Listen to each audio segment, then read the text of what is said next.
जब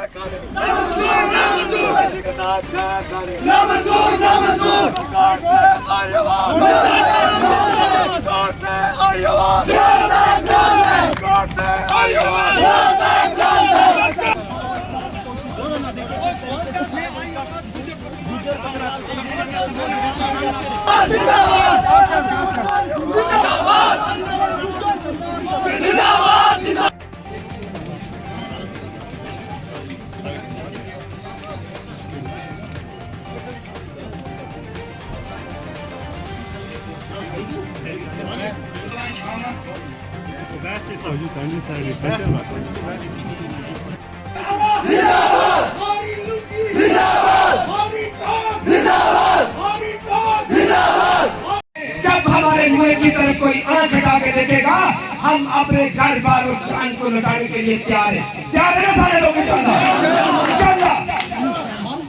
आज मैं उड़ी की इस बॉर्डर के मंच से आज मैं गुलिस्तान वाले को बोलूंगा, तो प्लीज इधर आ जाए।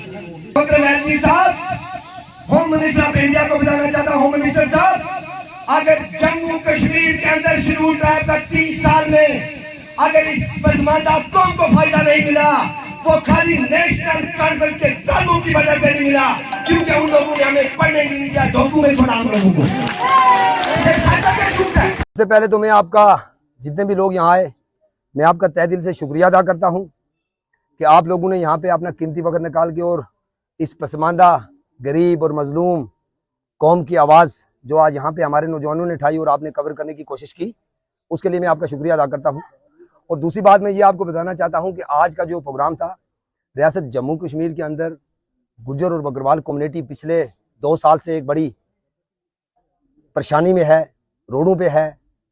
और जो सरकार ने पिछले दिनों पार्लियामेंट के अंदर एक बिल लाया, जिस बिल को हम फेक मानते हैं, जीडी शर्मा को हम बिल्कुल फेक कमीशन मानते हैं, और जीडी शर्मा ने जम्मू के बंद कमरों में बैठ के ग्राउंड लेवल की सिचुएशन को उसको पता नहीं है, उन्होंने शर्मा, वर्मा, गुप्ता और बड़े एलीट क्लासों को इस बिल के अंदर लाया, जिसका हम विरोध कर रहे हैं कि जम्मू कश्मीर के अंदर गुज्जर और बकरवाल, जिनके आज भी 5 लाख लोगों को घर नहीं है, जो नमैड हैं, 5 लाख लोग जिनको रहने के लिए जमीन आज भी नहीं है, उन लोगों के साथ आप शर्मा, वर्मा, गुप्ता और एलीट क्लासेस को मुकाबला कराओगे? क्या हम कर सकते हैं?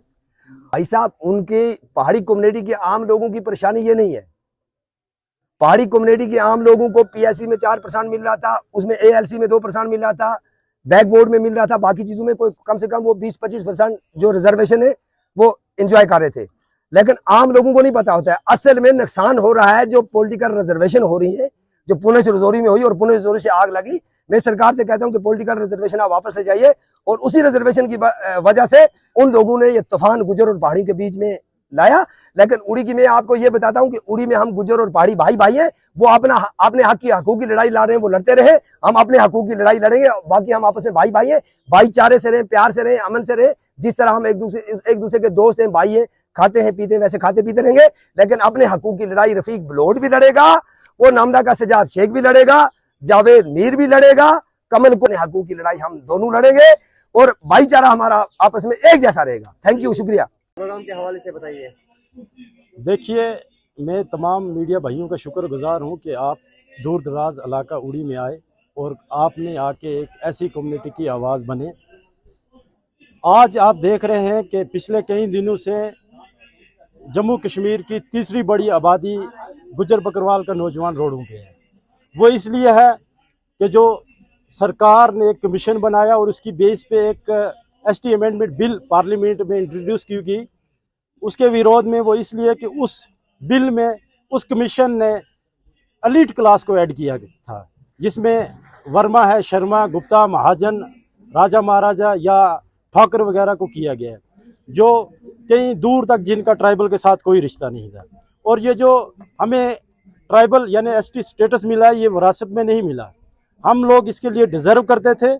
और हिंद सरकार ने एक कमेटी बनाई जिसको नुकर कमेटी कहते हैं, उसके कुछ क्राइटेरिया सेट किए गए और वो क्राइटेरिया आज हम उस टाइम फुलफिल करते थे। और आज भी आप देखें कि उन क्राइटेरिया में अगर परमिटिव ट्रेड है या बैकवर्डनेस है या कुछ जो भी रखें, आज गुज्जर बकरवाल उसी स्टेज पे है। आप देखें कि डोकू में, या आप हमें बताइए कि वो कौन सी कम्युनिटी है जो अपने माल मवेशी को लेकर आज भी रोडों पे चल रही है।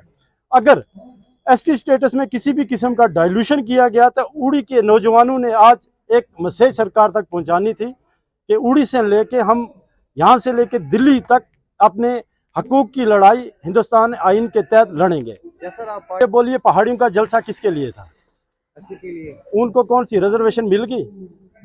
अब अगर बिल इंट्रोड्यूस हुई है तो उस पर जश्न मनाना, मुझे नहीं लगता है कि जश्न मनाया जाए। वो सीधी सी बात है, वो हमारे जज्बात के साथ एक ठेस पहुंचाने की कोशिश की। और ये मुझे बताइए कि एसटी स्टेटस जो है ये सरकार ने देना है। हमारे होम मिनिस्टर साहब जब जम्मू कश्मीर आए तो उन्होंने क्लियर कहा कि पहाड़ियों को उनका हक मिलेगा। हक में ये नहीं कहा कि एसटी स्टेटस मिलेगा। और पहाड़ियों ने जो अफवाह फैलानी शुरू कर दी कि हमें एसटी स्टेटस मिलने जा रहा है, सरकार भी हमें क्लियर करें कि उनके क्या देने जा रहे हो। और दूसरी ये बात कि उड़ी में जो पहाड़ी भाई हमारे रहते हैं वो कहते हैं कि हमने एथनिक ग्रुप बनाया है। मुझे बड़ा ये उड़ी और करना के पहाड़ी भाई की और जम्मू के महाजन गुप्ता शर्मा वर्मा की एथनिसिटी कैसे सेम हो सकती है? ये सरासर बेवकूफ़ बनाने की कोशिश है। जीडी शर्मा कमीशन जम्मू कश्मीर में कभी नहीं आया। उसने एक बंद कमरे में बैठ के फेक रिपोर्ट बनाई है, जिस फेक रिपोर्ट की बुनियाद पे वो एक बिल लेके जा रहे थे जिसको गुजर बकरवाल अपोज कर रहे हैं। और करते उसका वो क्या कहते हैं, दूध घी वगैरह मक्खन निकलता था, वो उन लोगों के लिए होता था। तो इसीलिए आज यहाँ के उड़ी के नौजवानों ने दिखा दिया कि एसटी स्टेटस के साथ अगर किसी भी किस्म का डाइल्यूशन किया जाएगा तो हम आईन हिंद के तहत हम रोडों पे निकलेंगे और हिंदुस्तान सरकार तक अपनी आवाज पहुंचाएंगे।